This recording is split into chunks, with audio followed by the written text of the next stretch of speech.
শুরু করছি ৪২-৪২। নির্বাচনের আগে বাংলার ৪২টা আসনের প্রবণতা কেবল নয়, সেই প্রবণতা কিরকম ভাবে বদলে বদলে যাচ্ছে সেটার খবর দেব আমি, অনিকেত চট্টোপাধ্যায়। ইদানিং বাংলার রাজনীতিতে রায়গঞ্জ একেবারে সাধারণ একটা আসন তো, কিন্তু কিছুদিন আগেও এই আসন বাংলার কুলীন আসনদের মধ্যেই থাকত। এই আসন থেকে সাংসদ হয়েছেন সিদ্ধার্থ শঙ্কর রায়, ওনার স্ত্রী মায়া রায়, জিতেছেন প্রিয়রঞ্জন দাসমুন্সী, গোলাম ইয়াজদানি বা দীপা দাসমুন্সীর মতো নেতারা। নামধাম শুনেই বুঝে ফেলেছেন যে এই আসন এককালে নয়, কিছুদিন আগে পর্যন্ত আদতে কংগ্রেসের বেশ নির্ভরযোগ্য আসন ছিল। ৬২, ৬৭, ৭১, ৭২, ৮০, ৯৪, ৮৯, ৯৯, ২০০৪, ২০০৯ ১০ বার এই আসন ছিল কংগ্রেসের কাছে। ৭৭-এ জনতা পার্টি জিতেছিল, ৯১, ৯৬, ৯৮-তে এই আসনে সিপিআইএম এর সুব্রত মুখার্জি, কংগ্রেসের নয়, তিনি জিতেছিলেন।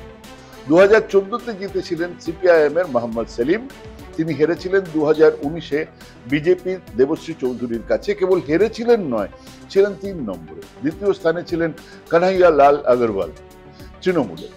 ১৯৭১-এ এই আসনে সিদ্ধার্থ শঙ্কর রায় পেয়েছিলেন ৪৭.৩০% ভোট। সেবারে সিপিআইএম পেয়েছিল ৪১.৯০% ভোট। সেবার ফরওয়ার্ড ব্লক আলাদা লড়ে ১১% মতো ভোট পেয়েছিল। মানে সেই ১৯৭১-এই এই আসনে বামেদের ভোট ছিল ৫২%-এর মতো। এরপরে সিদ্ধার্থবাবু পদত্যাগ করে মালদা থেকে বিধানসভার আসনে দাঁড়িয়েছিলেন এবং একটা উপনির্বাচন হয়েছিল। আজ যারা ভোট লুটের কথা বলেন তাদের জানাই ১৯৭২-এ রায়গঞ্জে কংগ্রেস প্রার্থী সিদ্ধার্থ শঙ্কর রায়ের স্ত্রী মায়া রায় পেয়েছিলেন ৯৩.৩% ভোট। ভোটের দিন বিকেলে খবর যায় আটকাও আটকাও, না হলে ১০০% ভোটই আমাদের দিকে চলে আসবে। ক্ষমা ঘেন্না করে ওই ৭%-এর মতো ভোট ছেড়ে দেওয়া হয়েছিল। মায়া রায় ৯৩% ভোট পেয়েছিলেন। ৭৭-এ কংগ্রেস পেয়েছিল ৩৬% ভোট। ভারতীয় লোকদল, তখন সব মিলে জনতা পার্টির হায়াত আলী জিতেছিলেন ৫৬% ভোট পেয়ে।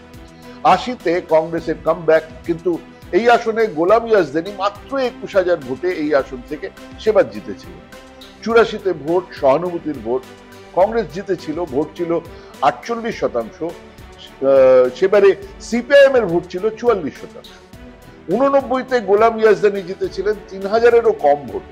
কংগ্রেস পেয়েছিল ৪৫.৬৪% ভোট, সিপিআইএম পেয়েছিল ৪৫.২৫% ভোট। বিজেপি সেবারে পেয়েছিল ৫.৫০% ভোট। ৯১-এ সিপিএম পেল ৪১.৮৫% ভোট, জিতল। ৩৭.৮% ভোট পেয়ে কংগ্রেস হারলো, কিন্তু বিজেপিও প্রচুর ভোট বাড়ায়, পেল ১৬.৪২% ভোট। ৯৮-এ বিজেপির ভোট ছিল ১৮%। ৯৯ আসন আবার কংগ্রেসের কাছে, এবার জিতলেন প্রিয়রঞ্জন দাসমুন্সী, পেলেন ৪৬.৭৭% ভোট, হারালেন সিপিআইএম কে। ২০০৪-এও আবার প্রিয়রঞ্জনের জয়, হারলো সিপিআইএম। ২০০৯-তে প্রিয়দা অসুস্থ, দীপা দাসমুন্সী দাঁড়ালেন, ৫০%-এর বেশি ভোট পেয়ে জিতলেন। ২০১৪-তে চতুর্মুখী লড়াই হলো, সিপিআইএম এর মোহাম্মদ সেলিম জিতলেন ২৯% ভোট পেয়ে। দীপা দাসমুন্সী পেলেন ২৮.৫% ভোট, বিজেপি পেল ১৮% ভোট, তৃণমূল পেল ১৭% ভোট। এবারে ২০১৯ আবার প্রার্থী সিপিআইএম এর সেলিম, এবারে ৩ নম্বরে ১৪% ভোট কমে ১৪% ভোট পেলেন।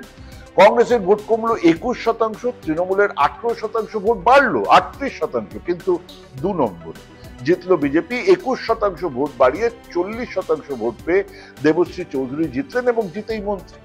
কিন্তু এবারে সেই মন্ত্রী তার আসন ছেড়ে বাঘের গুয়াতে, তাকে দেওয়া হয়েছে দক্ষিণ কলকাতাতে। উনি রায়গঞ্জে দাঁড়াতেই রাজি ছিলেন না।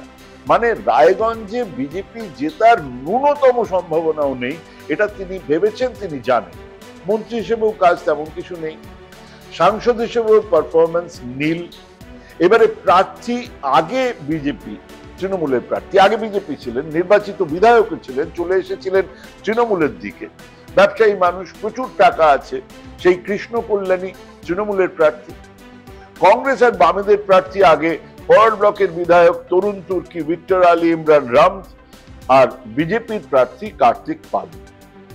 গতবার লোকসভা এলাকার 7টা বিধানসভার মধ্যে 4টেতে বিজেপি আর 3টেতে এগিয়েছিল তৃণমূল।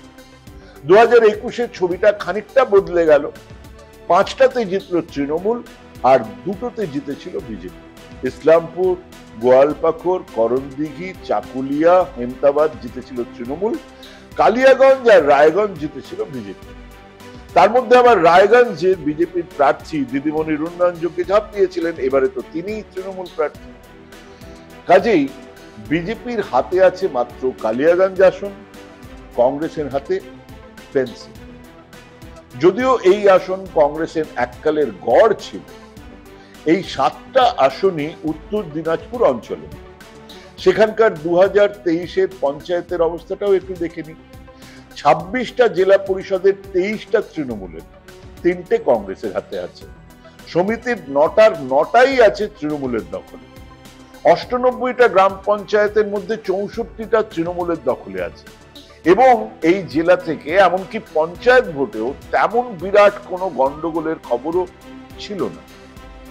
তবুও এটা তো ঠিকই যে স্থানীয় নির্বাচনে শাসক দল অনেক রকম ফের সুযোগ পায়।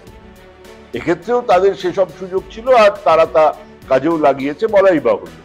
তবুও আমাদের রাজ্যে পঞ্চায়েত হাতে থাকলে নানান মধু ভাণ্ডারের বিলি বন্দোবস্তের মধ্য দিয়ে এক ধরনের আনুগত্য মেলে। এবারেও তার ব্যতিক্রম হবে না। 2 নম্বর ব্যাপার হলো জেতা প্রার্থী আসন ছেড়ে চলে যাওয়া। বিজেপি এই আসনে 3 নম্বরে থাকবে, এটা বলাই যায়। আর লড়াই হবে তৃণমূল আর কংগ্রেসের মধ্যে। ভিক্টর আলী তরুণ, শিক্ষিত, আগে ফরওয়ার্ড ব্লকের বিধায়ক, তার বাবার লিগাসি ক্যারি করেন, এখন কংগ্রেসে, এবং এই আসন বামেরা কংগ্রেসকে সমর্থন করছেন। অন্যদিকে কৃষ্ণ কল্যাণী পরিচিত মুখ, টাকার জোর আছে, তৃণমূলের সংগঠন পেছনে আছে, 7টার মধ্যে 6 জন বিধায়ক তৃণমূলের, পঞ্চায়েতের হিসেব নিকেশ আছে। এসব দেখলে এখন থেকেই নিদান হেঁকে না দিলেও বলাই যায় যে এই আসনে অ্যাডভান্টেজ তৃণমূল। প্রচার জমে উঠুক, আরো বিস্তারে বলা যায়। নমস্কার।